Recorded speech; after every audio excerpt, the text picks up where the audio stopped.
നമസ്കാരം. വാർത്താ നേരം ആരംഭിക്കുന്നു. ആദ്യം നോക്കാം പ്രധാന വാർത്തകൾ.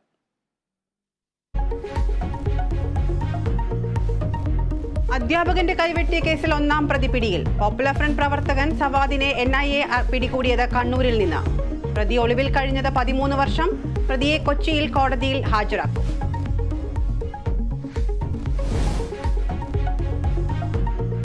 രാഹുൽ മാങ്കൂട്ടത്തിന്റെ അറസ്റ്റിൽ പ്രതിഷേധം കടുപ്പിക്കാൻ യൂത്ത് കോൺഗ്രസ്.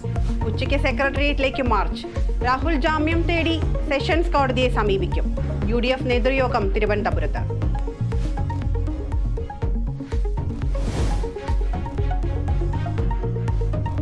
സിറോ മലബാർ സഭയുടെ പുതിയ ആർച്ച് ബിഷപ്പിനെ ഇന്ന് പ്രഖ്യാപിച്ചേക്കും. രഹസ്യ ബാലറ്റിലൂടെ തെരഞ്ഞെടുപ്പ് പൂർത്തിയായി. അന്തിമ തീരുമാനം വത്തിക്കാന്റേത്.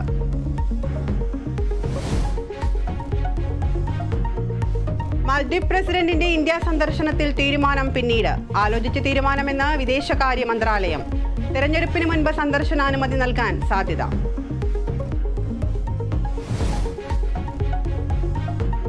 കഥാഭിഷേക നിറവിൽ ഗാനഗന്ധർവൻ KJ യേശുദാസ്. ഗായകന് ഇന്ന് 84-ാം പിറന്നാൾ. ആശംസകൾ അർപ്പിച്ച സംഗീത ലോകം.